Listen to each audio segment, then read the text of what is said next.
Hey guys, thanks for joining me for this 65th episode in Season 2 of Good Questions with Cameron Dole. Special guests in this episode include singer, songwriter, producer, many other things as well, Bertie Higgins, got a brand new single, The Flag's on Fire.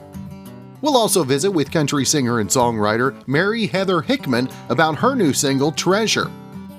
We'll also visit with Marcus Harvey and Juwan from Ghost Brothers, as the new series Ghost Brothers Lights Out is now available on Discovery+. And we'll also visit with new country singer Mark Nicholson, his debut solo single, Natural Born Lover. Of course, if you would, please take the time to subscribe, comment, leave some feedback, check out the shop, and share with your friends. You reach a certain age when you really stop paying attention to fashion and just keep on wearing what you've got until the end. But that's become the newest fashion statement. Grandpa style is apparently hot right now with people in their 20s. They're wearing unique vintage clothes, random colors, and everything else you might see on a senior citizen with a strong fashion sense, but one that's frozen in time. One fashion expert says grandpa style is so appealing because, quote, it looks so effortless and fresh because it's such a different view of style and fashion. I'm a child of the 80s, and one of the first songs that really stuck out in my head was done by this guy. We've got a new single to talk about as well. Bertie Higgins on the line with us, and first off, Bertie, thank you so much for your time. Sure, Cameron, it's my pleasure, man. It's good to talk to you. Now, we'll start out talking about the new single, The Flag's on Fire. And Bertie, 2021 being and 2020 being what they were, I think it was a perfect time for this one. And tell us a little bit about the process behind the song as well. Well, several years ago, they were burning the American flag over in the Mideast, and it really angered me, man. So I wrote this song quite some time ago, and we did a recording of it, but we remastered and added some mixing and decided to release it now. And for you, obviously a patriot at heart, and how important is it for you right now to not only have songs that entertain, but also that tell a story, however you want to put that as well? Well, I rarely do that, but this situation was very important to me. And I'm a veteran, and my whole family's a family of veterans, lost my brother in Vietnam. But I'm telling you, man, I just couldn't tolerate it. I can't believe there's been no legislation to make this illegal. I mean, when I was growing up, you never dropped the flag on the ground, and there were specific honorisms that you gave to the flag. How this has changed, I have no idea. I thought now was an appropriate time to release the song. You talked about, and I can remember the times that you're talking about the reverence that you had for the flag. And when do you think this cycle started, Bertie? Well, I think a lot of things have gotten worse, but I don't want to get into a bunch of politics here. But I'm very concerned about the situation on the border, our south border, very concerned. But, you know, man, I believe that with this pandemic and all this other crap going on, we have enough to worry about. There's a lot going on out there. But I'm sure that the good Lord will take care of all of us eventually. Right. Now, Bertie, for you being a songwriter and I mean so many other things, working in film as well, what has helped you maybe mentally and emotionally survive all of the onslaught of emotional stuff that's been thrown our way this last year? Well, when it comes to songwriting, you know, I've written 250 songs. During this pandemic, for some reason, I've had a writer's block, but I just started writing 2 days ago. I've got 50 song ideas outlined on my computer, and I just couldn't finish one of them. But all of a sudden, the old thing kicked me in the butt, and here we go again. So I'm starting to finish up some of these ideas now. It's been an incredible run I've had.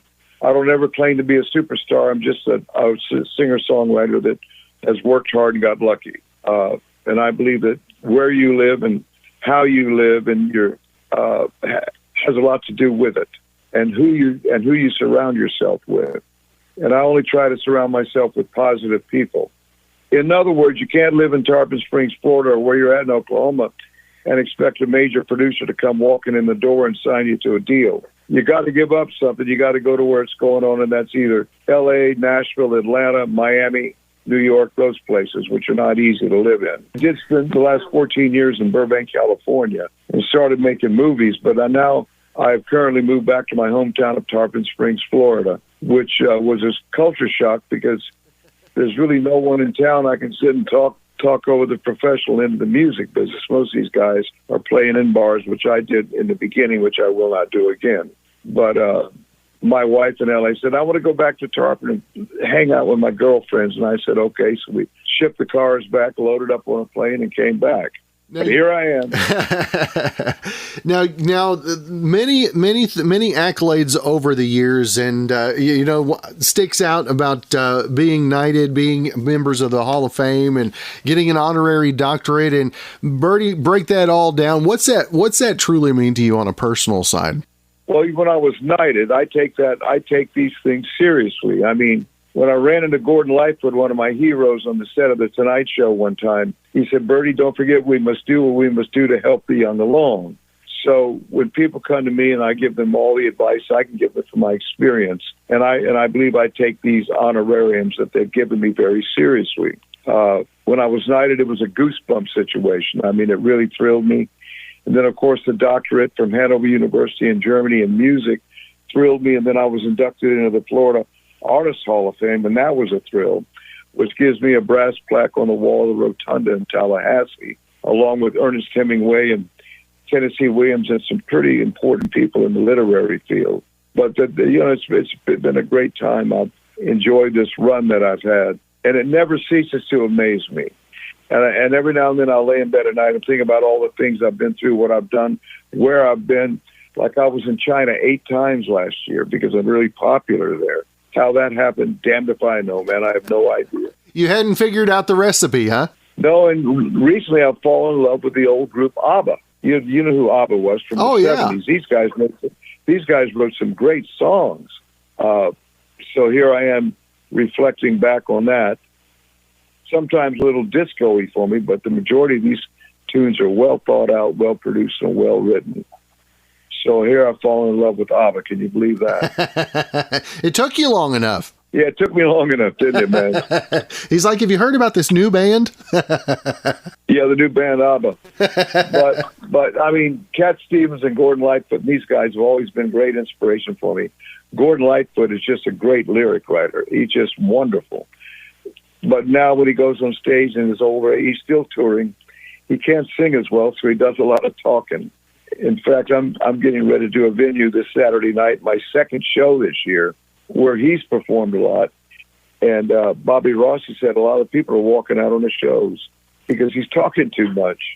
I don't know, man, but God bless him for still being out there. Now, I know that you're working on your 26th album release as well. Going to contain the Flags on Fire. And talk a little bit, Bertie, how much different the landscape looks as far as the music production as opposed to when you came in, and obviously now with all the technology. I mean, does the technology make it easier or harder for you? Well, we no longer record on 2-inch reel-to-reel tape, but in ways that makes it a lot easier. In fact, I can co-write on my computer, or I can actually lay down vocals on my computer. I do all my tracks in Nashville, and they send them to me. And problem is coming up with the good original ideas, song ideas, because I believe it all lies in the basic song, because I'm a song guy. And, of course, as you know, the Great American Songbook is about dead. A lot of the stuff, I watched the Academy Country Music Awards last night, and I said, wait a minute. This is rock and roll. This isn't country anymore. So things are changing pretty rapidly, and you need to try to change with them. I hate to because I like the old school thing. But, me, I'm stubborn, but I'll eventually change, Now, Bertie, for you, what you talked about the writer's block. What in the songwriting process is the hardest part for you, aside from the writer's block? Well, I mean, the idea of the song. I always come up with a title, and I normally try to write the chorus first. But generally speaking, it's the same game. I try not to listen to a lot of current pop music because it's I lose direction when I listen to it. So hey man, to write hit songs has always been difficult. And and what are hits now sometimes evade my thinking. But thank God this year, my royalties have been tremendously big. I don't know why, because I'm not gigging. Nobody's gigging. My peers aren't going out there. So you got to keep the lights on somehow. But thank God my royalties have been very, very, very strong. And how cool is that now because of streaming and all of the many different platforms folks can find the music, to see another generation with an appreciation of the music as well, Bertie? Well, I think all the different platforms tend to embellish your royalties, as a songwriter, because the ultimate big royalties are in songwriting, especially if you write songs that go on forever. And Key Largo amazes me how it's still going so strong. And then, of course, the bigger song is a song called Casablanca internationally. I'll never forget when I was in the top 10 of in the charts in Billboard with Key Largo. My publisher, Bill Lowry out of Atlanta, said, "Bertie, you've got a major hit in the Pacific Rim." It didn't even dawn on me that I'd be over there touring so much. And I do love the Chinese people. I think I travel the world, strange places like Saudi Arabia. I did a tour, and the whole program is all the same. The people are basically the same no matter where you're at. All they want to do is feed their children, keep a roof over their heads, try to keep them educated, keep them alive and out of jail. And the problem I see around the world are the governments always have issues. I don't know, man, but mom and pop are the same everywhere. That's right. Now, Bertie, if folks want to find more information about the Flags on Fire, the upcoming album, upcoming tour dates as well, what's the best place for folks to keep up with all that? Just go to BertieHiggins.com. I've got a website we try to keep that up to date. And by the way, Jimmy Buffett's a good friend of mine. I keep changing my line of thought here, but believe me, go to BertieHiggins.com. That's a place to get it all. All right. Well, Bertie, it has truly been a privilege to have the chance to spend some time with you today. Well, I'm a saltwater boy, so I spend a lot of my time in the Gulf of Mexico because I live in a little Greek village called Tarpon Springs. And I was a sponge diver. This is a Greek sponge diving capital. I was a sponge diver in my early 20s, and I was a spear fisherman. My father taught me a lot about the ocean, but I love the Gulf of Mexico, especially the west coast of Florida. So there you go, man. That's what I do. Well, Cameron, God bless you, and my fans out there, God bless all of you. Take care of yourself. Get vaccinated. Grow. Put on your big man pants and go get a shot in your arm. You'll survive. Because I've gone through both of mine. Nothing happened except my right ear fell off last week. No, I'm kidding with you, man.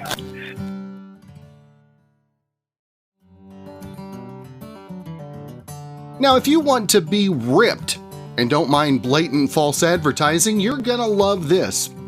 There's a product on sale right now on eBay for men. It's a silicone bodysuit that makes you look ripped. Now, it goes over your torso and gives you jacked arms, pecs, and abs, and I think it would probably work best if you wear it under your shirt.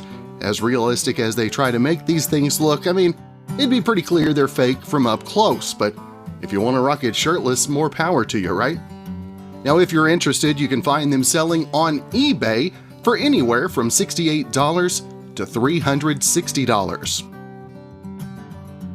Our next guest, country singer and songwriter, spent some time in Arkansas and Texas, but we won't hold that against her anyway.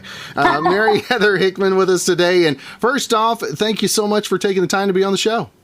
Thank you so much for having me. I'm very excited to be here talking with you. Now, where did music for you originate? Who was the introducer of music to you in your life? Yeah. So my dad was somebody that loved like traditional country music. So I kind of grew up listening to Johnny Cash and Merle Haggard and Waylon Jennings, Loretta Lynn, like the very, very classic country. Willie Nelson's another one. And that's what my dad liked. My dad's side of the family is very musical. His father was, never went to Nashville or anything, but I never met him, but apparently was a pretty talented songwriter as well, and used to just have like stacks and stacks of papers of songs that he had written. A lot of my dad's brothers, he has a lot of them, also like play guitar and music. So I think that's probably where like my musical side came from.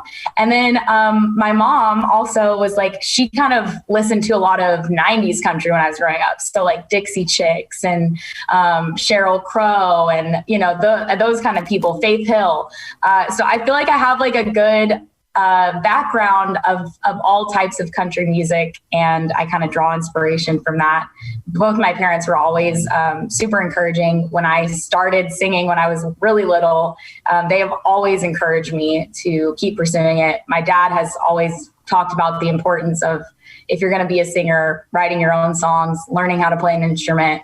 That a lot of it to my parents for sure. Most kids, as they go through their teenage years, they rebel against mom and dad. How did you rebel against classic in the 90s country? I mean, where was your rebellion? I've rebelled in other ways besides just music. But yeah, I think I mainly, I would say maybe like the middle school years were like my more rebellious like years of music. I liked a lot of like Panic at the Disco and Avril Lavigne. Like I definitely went through like kind of like a punk phase maybe. But I always like kind of found myself drawn back to country music. And even when I was like listening to other types of music, I found myself really in like paying attention to the songwriting and like what the song was saying. Like that's something about Avril Lavigne that I always admired. And so even though she wasn't country, like I still was kind of like paying attention to those things that I think make country music so special. Because I think one thing that I do love about country is that a lot of the songs tell a story and they have something to say. And it's so heavy on like the lyrical importance. And I'm not saying melody is not important either, because obviously it is. But I do like, there is like, it's so much about what the song is saying in country music, other than, you know, more than just the song has a cool vibe or, you know, whatever. So now, as a songwriter, where do you find your inspiration to write? And when did you write your first one? Oh man, I've been writing like probably since before I even realized that I was. It's interesting. If I go like home to my parents' house, my mom used to make scrapbooks of like every year, like of my life, which is like kind of a lot, but like I have a lot of scrapbooks, like kind of detailing, and there's certain scrapbooks from when I was like 7 or 8, and it has like pages of things that I had written, like songs that I had written about my dog, or, you know, I obviously not really writing about like relationships or love at that point, but I think it just kind of shows that it's always been something that's natural to me. And even just creative writing, I used to love like making up my own stories and like writing my own books, that kind of stuff. So it's something I've always been doing, but kind of like honed in on it maybe 5 or 6 years ago, and really started, you know, trying to make sense of things and like make cohesive songs and all that. But I've definitely been doing it for a while. Now, you talked about the songwriting. You got the new single Treasure, and where did this one come in from you? Oh man. So this song is basically about like my bad taste in men. And I went through a breakup at the beginning of 2020, right around when the pandemic started. And my close friend, Stephanie Joyce, is also somebody that I frequently co-write with. And back during all the like pandemic stuff, we're neighbors. So we were still like kind of seeing, you know, social distancing, but right. Seeing each other. And we decided to take a quick trip down to Morro Bay, Arkansas, which is right outside of El Dorado, where I'm from. My grandma lives there. My dad has built like a little cabin, and it's just a nice place to kind of like go and get away from everything. Obviously there's no people around, so great place to go during a pandemic. And I asked Steph, I was like, hey, do you want to go and like spend a couple days, like just in the middle of nowhere and write some songs with me? And she, of course, was all about it. So we went. We were hanging out one night. I think we had made some margaritas at the time. And yeah, we were just like sitting there drinking margaritas, and we were just kind of like having some girl talk. She was like, are you ready to like date again? Do you think that you're going to date? And I was joking because I'm very like self-deprecating in my humor. And I was like, I don't know if I can be trusted today. I seem to just always pick like people that don't seem to work out. And so we were just drinking, having a good time, throwing out lines. And of course, the song is a little bit of an exaggeration. Like I would hope that somebody is not dating somebody with like all of the worst qualities. Usually somebody has one or two, you know, everybody has their flaws and everything. But yeah, we were kind of like being silly and throwing out like crazy lines, seeing if we could one up each other on like what the next line was. So that's how those like verses came about. And then when it came time to write the hook of the song, I just came up with this line. Like, so I think I had said something about like finding trash and calling it treasure or something. And then it kind of shifted. We were talking more about it, and it was picking up trash and calling it treasure, and then picking up the tab and picking up, you know, just picking up different things. And it was a pretty fast write actually, which was nice. But I think that's because it just came from a place of like having a good time and being able to laugh at myself a little bit. So Now, what is the most difficult part of the write for you? Is it coming up with the inspiration, or like I ask so many other folks, is it saying it's done and being able to walk away from it? Yeah, I think the most difficult part for me is it's either ideas, but I usually have like a pretty good amount of ideas. Like I keep a list in my phone of things that I just throughout the week, I'm like, oh, like that could be kind of cool. Or somebody says something, I'll write it down. So I usually have like a list going. But I think that maybe the hardest part, like during the write, is just kind of like powering through and like not getting stuck. Cause like, I think there's certain times where it's like, oh, that line's not quite perfect. And I try to just like push myself to keep moving, because you can always go back and edit. But sometimes if you let yourself get stuck, it's hard to like keep moving forward. So that's probably the most difficult part for me, is just not being too overly critical during the process, because you know, it's a process. You can go back and fix things later. It doesn't have to be perfect right away, but I tend to be a little bit of a perfectionist sometimes. So. Now, what's been the biggest challenge? Has it been the Zoom co-writes? What's been the biggest challenge of 2020, early 2021? Yeah, the Zoom co-writes were weird at first, because I think a lot of people in Nashville at least would agree. Like sometimes it's just, you get a good song just from like the vibe in the room and everybody's having a good time or whatever. So it was definitely a weird shift. But I think after doing it a couple times, everybody sort of got the hang of it. For me, the hardest part of this year has just been not being able to play as many shows, because I love writing songs, and that's definitely like my number one passion is songwriting. But I also love getting to go out and play those songs for people and getting their feedback and getting to see that they maybe relate to that. So for me, that has been the most difficult part. I've been lucky enough in the past few months where it's kind of getting safer to go out and play shows. But before the pandemic happened, I was, you know, doing some big shows where there would be a couple thousand people there, all like gathered up at the front of the stage and singing along. And it's weird that is things look a little different now, but I hope soon we'll maybe be able to get back to something like that. So now it looked like your guitar kind of slid over to you when you were talking about it too. It's like ready to be back on the stage. Now, what's the biggest thing about playing that you miss? Is it the come up to the stage? Is it just coming in the back door? What the setup? What is it that you miss most about the performance? Yeah, I think it's just for me, it's like I'm still kind of in the process of building like my fan base. And so meeting people is so important to me. And also just like the people that do follow me, like I want to be able to go out and like personally thank them and, you know, like hear their stories. I love it when people come up to me and they're like, I love this song because of this reason. Like it relates to me because this happened to me.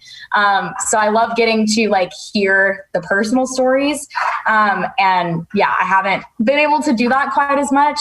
So I think it's more of the interaction with people, because, you know, I can do a virtual concert in my apartment here play songs for people and all that. And that's still very fun, but I don't get that, connection, the human connection that is my favorite part of playing. That's right. Well, Sing something. was the new single, is that what you wanted to play for us today? Yeah, absolutely. I will, we'll play that one for you. It's one of my favorite ones to play. So for sure. Are you ready for me to play it now? I'm ready. All right.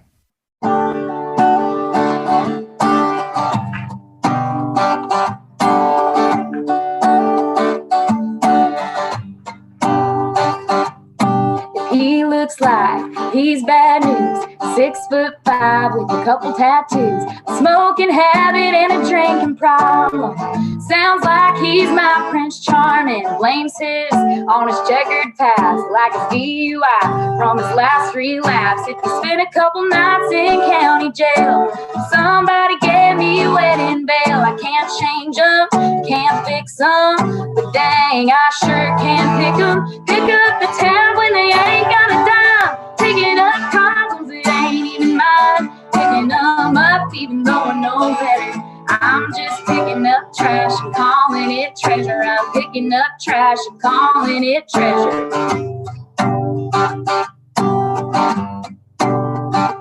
I tried making nice with the yes ma'am types, the kind I know my mama likes. But I like good times, not good manners, so I go on back to my low standards. And pick up the tab when they ain't got a dime. Picking up problems that ain't even mine. Picking them up even though I know better.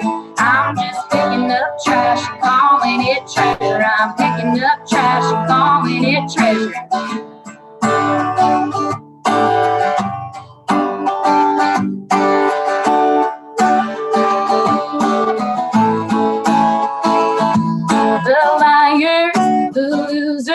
One too many shot of whiskey doers, the prescription pill abusers. I always seem to choose them and pick up the tab when they ain't got a dime. Picking up problems that ain't even mine. Picking them up even though I know better. I'm just picking up trash and calling it treasure. I'm picking up trash and calling it treasure.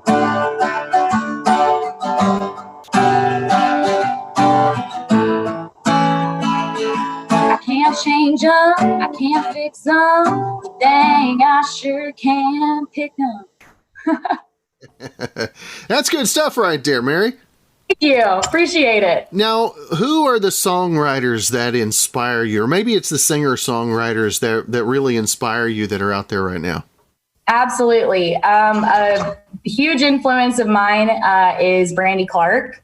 I think so talented.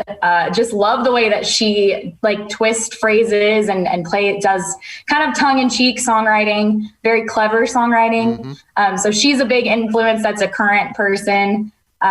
Haley Witters is another one. Jason Isbell, is another big one. I think that he I love the way I listened to an interview with him, and he said that he likes to go through his songs, find cliches and take them out and or flip them in a cool way so that he doesn't have any sort of cliche phrases in his song. And I think that's something that has inspired me to kind of go through mine and try to do that as well. Or if I am using a cliche, to use it in an unexpected way or something new. And then as far as older songwriting influences, Bobby Gentry is a huge one. I think her sound is so cool. And it was so amazing at the time that she had such a unique sound and wrote all of her own songs. Sorry, I have a lot of women influences, clearly. Johnny Cash is another one, Willie Nelson. But definitely I like a lot of the women songwriters for sure. Now, what have you spent the most time honing in on this last year? I mean, has it been the songwriting or actually in the instrumentation? Is it vocal or the guitar that you've been spending a little more time on? I have been spending a little more time on guitar this year because I tend to be a lazy guitar player. Like I will basically, sorry, my dog is like knocking things over. I left something open and he is helping himself to the counter.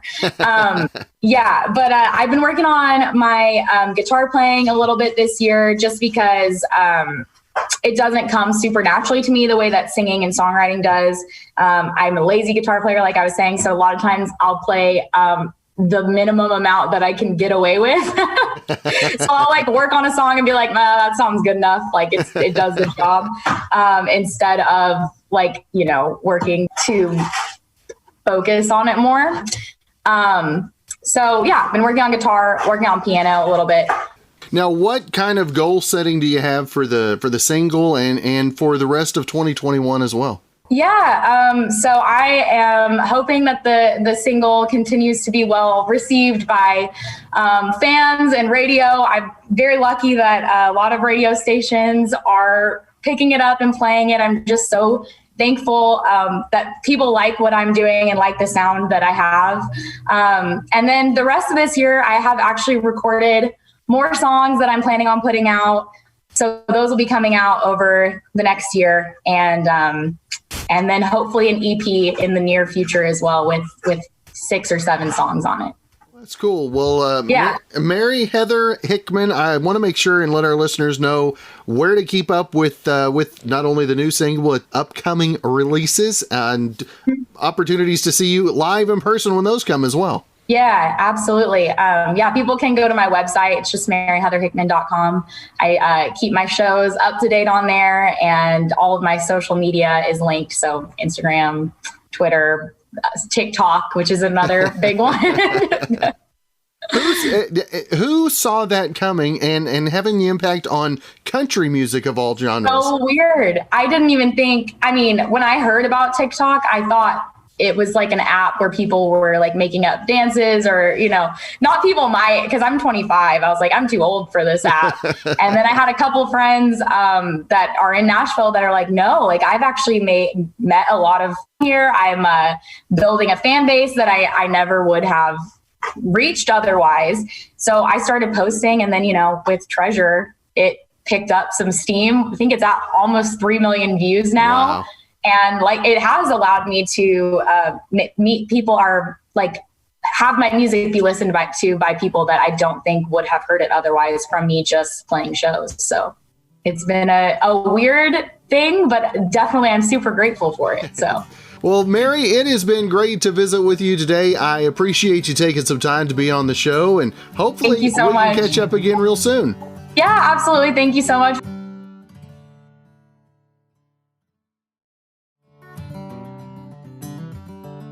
Now, if one of the skills you wish you could put on your resume is really good at taking breaks, well, this is the time you might actually want to say that. A coffee company called Chameleon is planning to hire 2 people for $3,000 each to take more coffee breaks. Now, if you want a shot, you can enter on their website by May 31st. They're going to pick 2 people who will get $3,000 each and 10 cases of cold brew bottles. Now, they say they were inspired to run the contest after they found that 2/3 of people who are working from home say they take the same number of coffee breaks or even fewer than they used to, even though they're working longer hours.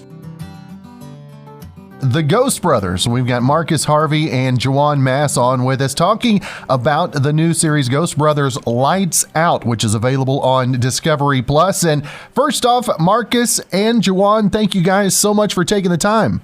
Yeah, thank you. Good to be back, man. Marcus, tell our listeners a little bit about the premise behind the new series, Ghost Brothers Lights Out. This one is kind of taking it back to our roots, as far as like our original way of investigating, going into some like the most scariest type of like insane asylum lighthouses, like battleships. And me and Juwan actually go in first to do a preliminary investigation while Dalen tries to guide us through and give us hints on what's happening in that space. So this one is just back to the old school.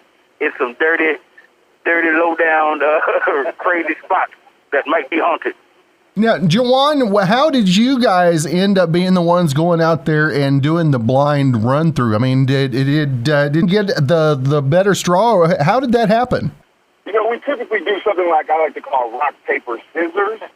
But no, honestly, it was I think it was just a group decision. It's kind of like we're gonna let because Dalen does go in. It's just the initial investigation is like is one that Marcus and I are blind for, because Dalen has the information, has the research, and knows the location, and so it's like I'm gonna keep this from these guys, but I'm gonna allow them to go in and see if they can pick up any evidence that speaks to the story. And it's really it's an interesting way to start. I'll tell you that. Now, obviously, the series started streaming this past Saturday, and Marcus, what's it like to get the feedback as a new series rolls out? It's been amazing because, you know, our fans have been with us through the pandemic. Me, Dalen, and Juwan were doing a thing called Ghost Brothers and Chill while the pandemic was going on, which allowed us to have a very, very dope in touch, like fan base, so we can actually see exactly what we wanted to do for the next season. And so this new season is literally just a homage to everything that they've given us, like what they wanted to see and all those things. So yeah, we're just excited about it, man. So we're lit. Now, Juwan, have you noticed since folks have been spending more time at home and alone, are you guys getting more requests of folks saying they think their house is all of a sudden haunted? Man, honestly, I would say yes. Like, I think people were like, they're having these experiences, and they're like, who are we gonna call? The Ghost Brothers. And so, like, the fact that we did Ghost Brothers Haunted House Guests in the past is like, and that really just opened the door for people to be like, hey, can you come investigate our home? And now that they've been at home for over a year, it's a no-brainer for them to just reach out and ask us. And even if we can't come, like, they're like, you got any advice? That's cool. Now, Marcus, how did you first get into ghost hunting? I mean, was it something that you've always been interested in, or was it maybe more of a dare that got you into it? I just think we always wanted to do like stuff that was adventurous, and we've always been daring. So, you know, when Dalen and Juwan approached me about this, I mean, they were daring, so I was daring, so we all just got down to it. So, I mean, I think that's what's dope about the whole show, that, you know, we just kind of push the limits. Now, Juwan, do you think in the time that you guys had away during the pandemic, do you think, what kind of inspiration did it give you for the new series? Man, to be honest, like, we filmed during the pandemic.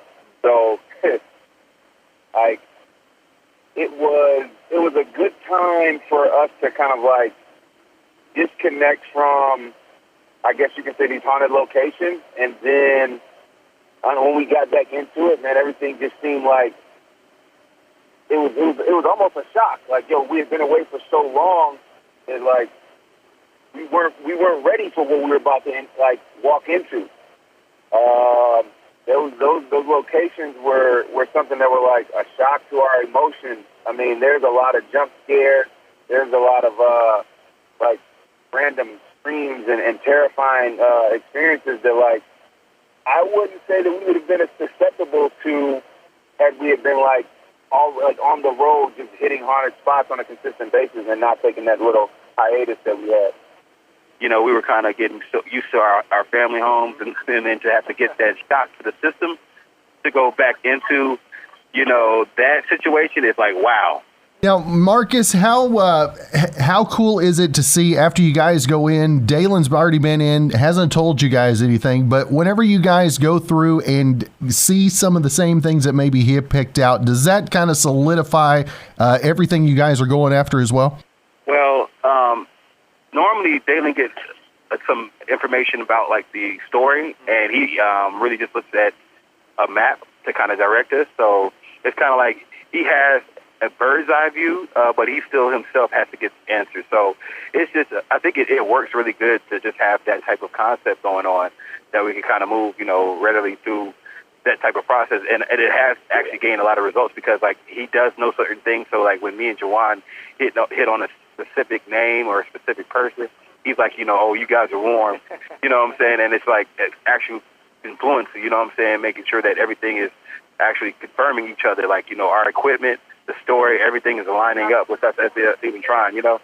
Now, of course, new episodes coming out each Saturday, and coming up this week, we've got Cross My Heart. And Juwan wanted to give our listeners just a little insight into what they're going to see this Saturday. This Saturday, this Saturday, you guys are in for a real treat.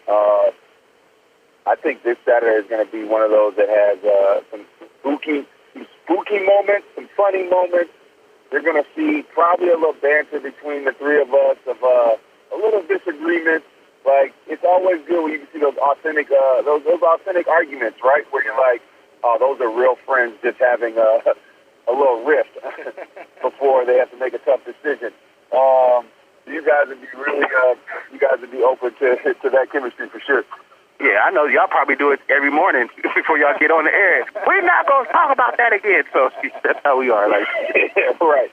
That's exactly right. Now, Marcus and Juwan, of course, we want to let folks know where they can find more information and also the socials. Marcus, I'll let you go first.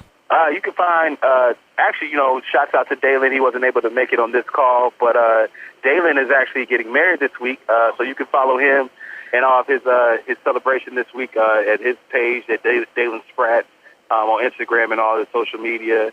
I'm the Marcus Harvey, THE Marcus Harvey. You can go check me out on Instagram, Facebook, all those places. And Juwan, the Paranormal Poppy, tell them where they can find you at, Playboy. Yes. Appreciate that, Marcus. It's my first and last name on all social media platforms. It's Juwan Mass, Twitter, Instagram, Facebook. By all means, follow us, like our messages, comment, share our posts. We interact, so we'd love for you guys to reach out to us. Also, you can follow us, straightghosting.com. We'll have merch, but we'll also have information on events that we're doing throughout the year. So please stick with the Ghost Brothers. There you go. Well, Marcus and Juwan, always great to visit with you guys. Appreciate you taking some time out of your schedule, and hope you guys have a great rest of your week. Bless y'all, man. Amazing time. Great conversation, guys. Thank you.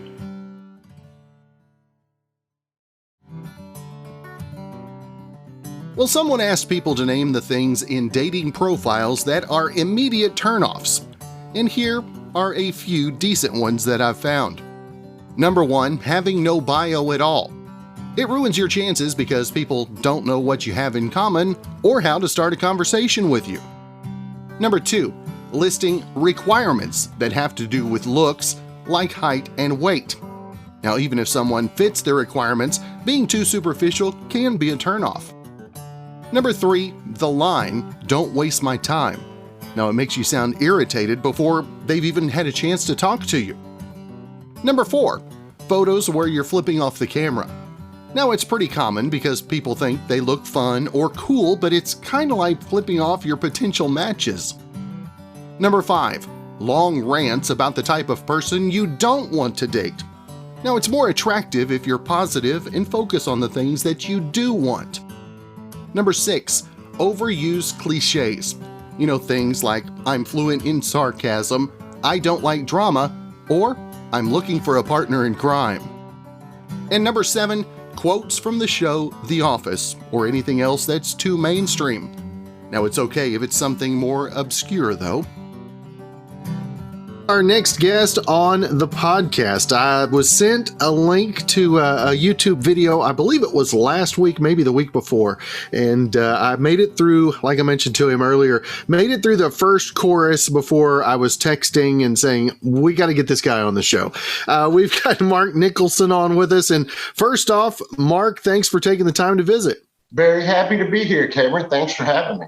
Now, Mark, tell us, where did music come from for you? And we'll delve into the sound here in a little bit. But where did your first musical inspirations come? I grew up in Western Virginia in the Appalachian Mountains. And, early on, I remember in particular, my older brother had an Alabama cassette. And I remember really thinking like, man, that's pretty cool. And as I grew up, there's a lot of bluegrass around. And, I dived into pretty much everything from rock and roll all the way to bluegrass and all points in between. Now, the sound, when did you start getting into the instrumentation and performing yourself?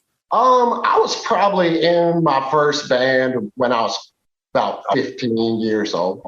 And, there's some good mentors around.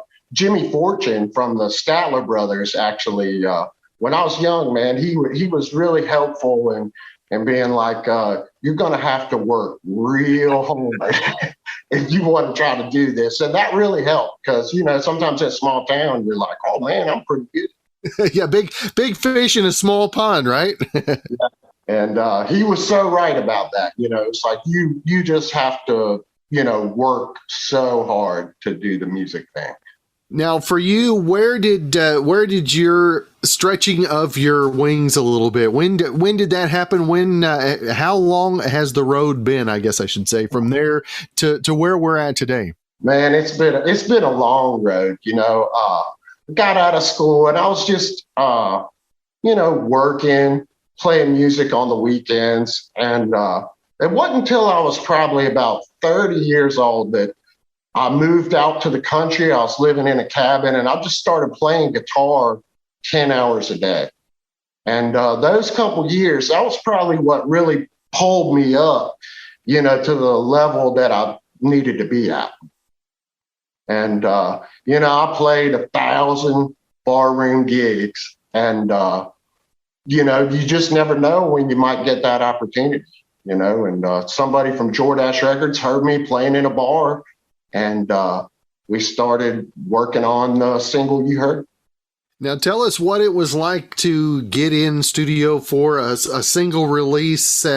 Obviously, it was what your goal was starting out doing music, and to actually have that opportunity. What were your butterflies like the first time heading into that studio? Yeah, butterflies is a good description.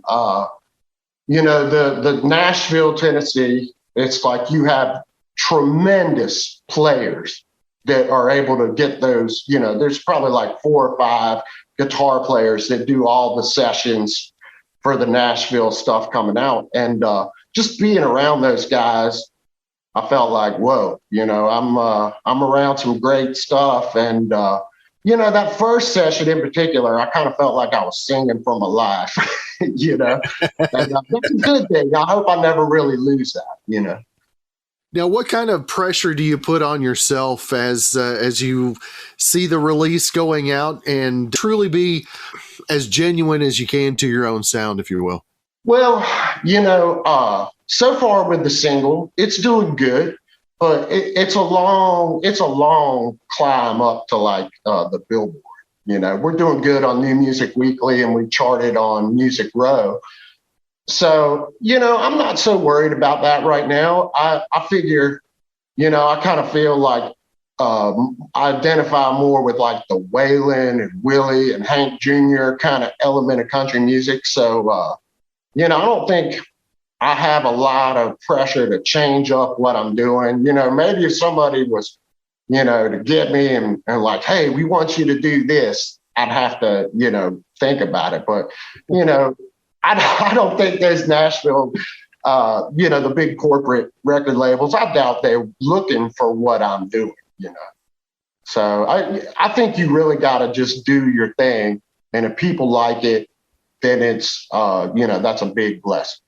That's cool. Now, we talked a little bit earlier about your sound, and obviously you've got a touch of classic rock feel to it as well. And I can hear who the influence is. Tell our listeners, if they can't pick it out, who the biggest influences vocally for you are. Well, right now, Chris Stapleton's huge. He opened doors in Nashville that I think may really allow someone like me to squeak through, and Bob Seger is a huge influence. And then, on the country side of things, Waylon Jennings and just his presence and delivery. And I really like some of the new guys like Sturgill Simpson. Yeah. How his presence when he sings. Now, speaking of a little singing, I know that you got your guitar there with you today. You willing to play something for our listeners? Let them give them a little introduction. Yeah, I'll go ahead and play "Natural Born Lover," the single, and I'm happy to be on here getting a chance to do it. There you go.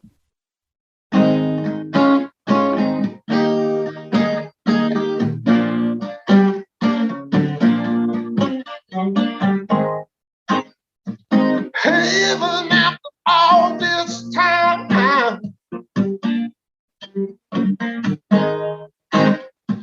your love music gets me high. When you turn your pretty face my way,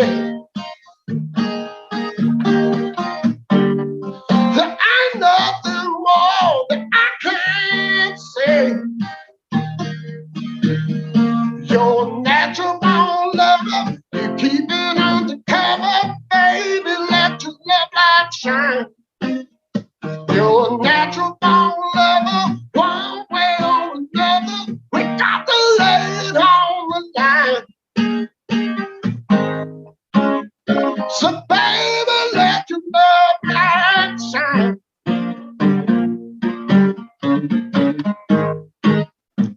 Waiting by your own window,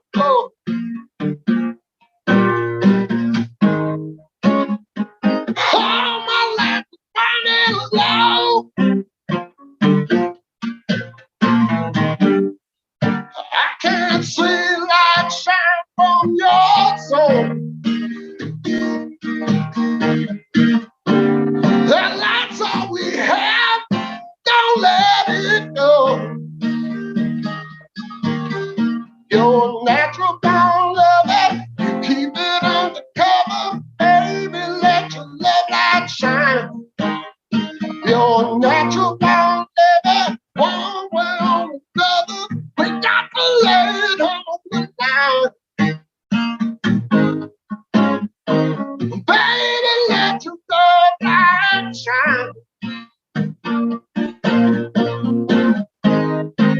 Oh, baby, let your love light shine.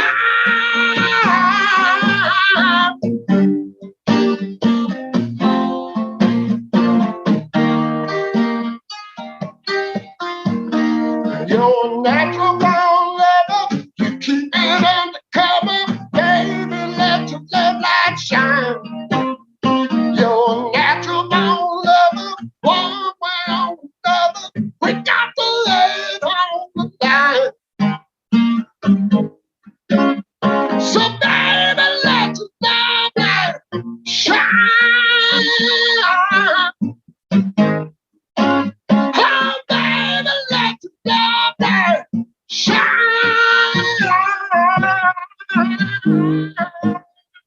Yeah.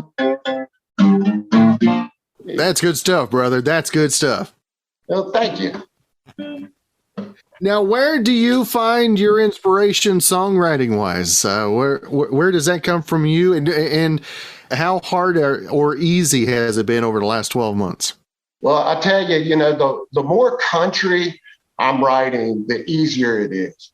I've been in rock bands over the years, and I love playing rock and roll, but it was never real easy for me to write. It always felt like a struggle. And, country music just seems to flow for me. And, I have a lot of different influences on the writing side of things. I really like Blackberry Smoke right now, Charlie Starr and Chris Stapleton, it's huge. And, like I said, the whole outlaw country movement, Willie Whalen and Hank Jr., all that stuff. Now, what's the toughest part of the writing process? Is it finding the idea, or is it maybe the opposite, where you can't say, okay, done? Which of those is harder for you? For me, getting that initial idea that sticks. Something like when a song comes, it's for real, it. And that can be hard, just getting that initial idea. Once you have that, you can run with it. And sometimes you got to go, a while before you latch on to one. How was it for you to get used to the Zoom meetings, the Zoom writes, the co-writes like that? And how much have you had to adjust your writing style because of it?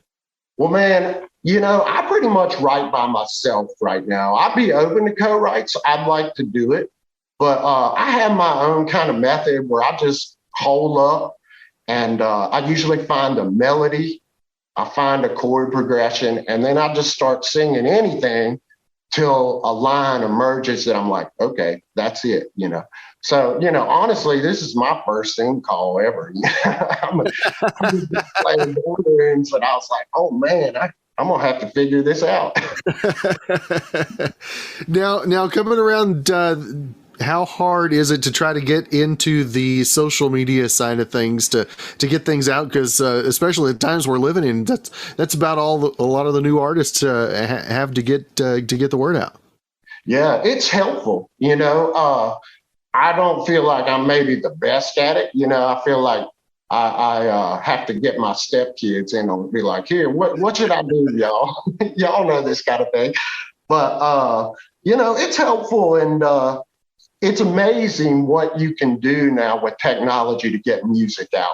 I'm a fan of it, and I'll like with the label, they're going to have somebody help them with the social media side of things, and that never hurt.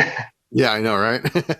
Now, if folks want to keep up with future releases, upcoming appearances, single music as well, where's the best place for folks to keep up? Is it the website? Probably has everything located there centralized, right? Yep, marknicholsonofficial.com, and I got a Facebook page, Mark Nicholson Official, and just come by the website, get a link here to everything that's going on. All right. Well, Mark, it's been great to visit with you today, man. I had to hear that voice firsthand. I appreciate you letting me have that happen. Well, man, I appreciate you, Cameron. I'm really glad to be on here, and hit me back up sometime. We'll do it again. Well, thanks again for joining us for this 65th episode in Season 2 of Good Questions with Cameron Dole. If you ever have a comment, question, anything else you'd like to know, you can hit me up on the contact page at gqwithcam.com. Also, you can find me on Instagram, Twitter, and Facebook at gqwithcam. If you'd like to help out in the funding for this podcast, visit our merch store. We've got hoodies, mugs, tumblers, shirts, stickers, and more. gqwithcam.com/shop. Of course, if you have a special guest idea, email me gqwithcam@gmail.com. Well, thanks again to Brandon Allen. Coming up with our theme music, we're going to let him play us out. Hope you guys have a great Tuesday evening.